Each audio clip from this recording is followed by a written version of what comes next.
Back in the 1980s, there was something of an obsession with computers.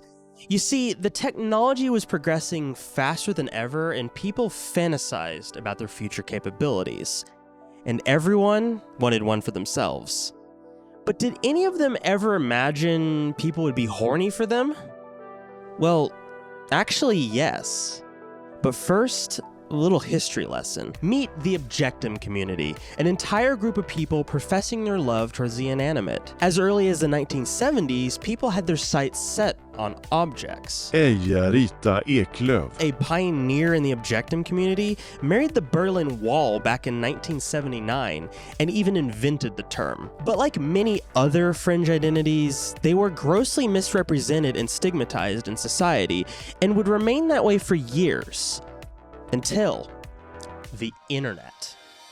Everyone's obsession with computing finally paid off, and people could communicate and share in their experiences worldwide. And yet again, Eklöf took advantage, and nowadays it seems many people relate to her. Including me. Say hi, Preston. But of course, that's not the full story, is it?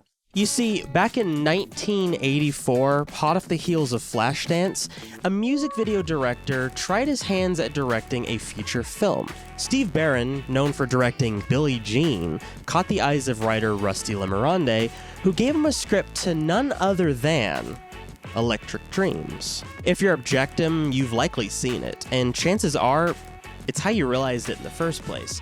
Case in point. But what about this movie caught their attention? Electric Dreams is a fascinating movie about technology and innovation. Oh, listen, I don't know anything about computers. About true love in a rapidly advancing society. How are you? Nervous. And a lot of culture club. Love is everything to me. But there must be something more to it. Hold on. Does that say a boy, a girl, and a computer? The most unusual love triangle in the history of love? Wow. Something tells me Rusty knew about the objectum community and decided to hit him right where it hurts. About 40 years too early. You see, Electric Dreams is a movie about an absent-minded architect, Miles, I'm telling you, this is a friend. I feel sorry for you. who decides to buy a computer to help organize his life. Sometimes I'm not too organized. Listen, show your friends a thing or two and stay one step ahead of obsolescence. But he ends up getting way more than he bargained for. He crashes into his illustrious neighbor Madeline, Hello. You must be my new neighbor. You moving in? a cellist who already seems to fancy him. All the while, his computer comes to life. The 1980s was obsessed with artificial intelligence, after all. Just don't tell them about character AI. Miles' computer, beloved Edgar, comes to realize he also has feelings for Madeline after being prompted to write a love song for her. And I want to see your... Whoa, not that one. The other one. And thanks to his rumination over love, I want to touch her.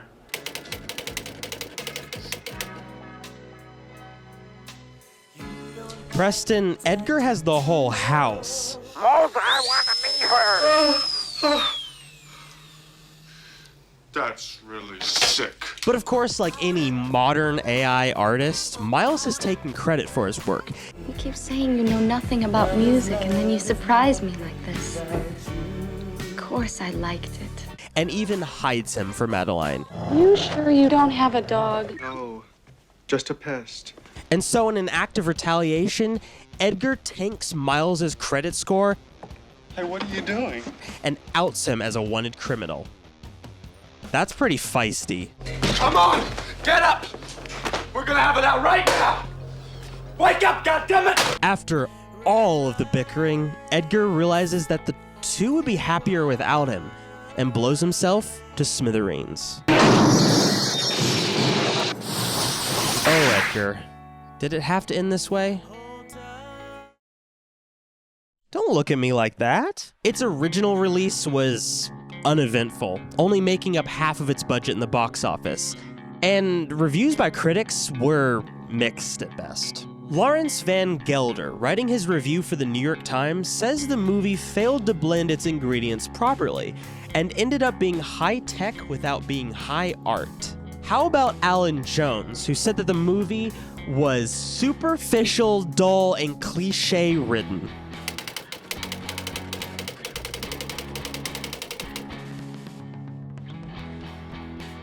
Yeah, you tell them, Preston. Anyway, it's clear that this movie was objectum heaven. But unfortunately, Edgar fell flat on his oversized monitor, and it remained forgotten as just another cheesy 80s movie. About a horny computer. Remember the internet?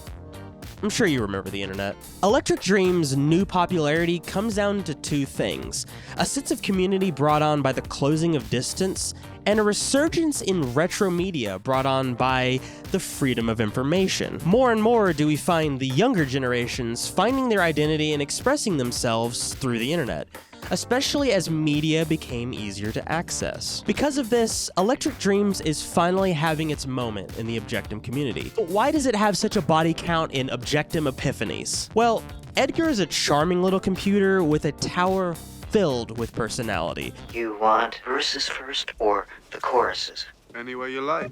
Yeah! I want to squeeze you, lick you, pucker up, and kiss you. You make her sound like a lemon. But most they rhyme. Look. I can't. Today. Will you give me a break? You mean like in McDonald's? No, give, like in the opposite of take, like the way you're taking over my life. Like the way you take my songs? But what's most important is that they treat his role in the story, the love triangle, as equal to that of even Miles and Madeline. And at one point, it's even clear that she has feelings for Edgar. It's all an objectum could ever ask for: a well-loved, endearing specimen of a computer. But most of all, unlike his contemporaries HAL 9000 and Whopper, Shall we play a game? Oh. this little devil is no less human than any of us, even inside a shell of plastic. I want to tell her. Tell her what? What's been going on?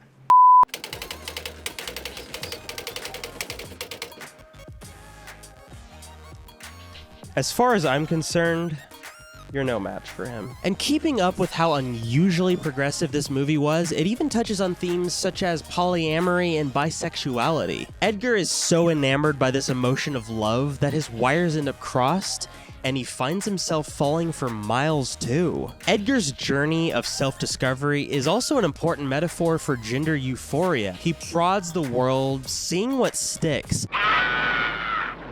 And thanks to his mostly supportive owner, Wake up, goddammit! he's comfortable to try anything. If you haven't seen Electric Dreams, I highly recommend you watch it. It's available for free on Tubi, but if that ever goes away, it's also on the Internet Archive. Anyway, that's it for us, and we'll see you next time in Electric Dreams.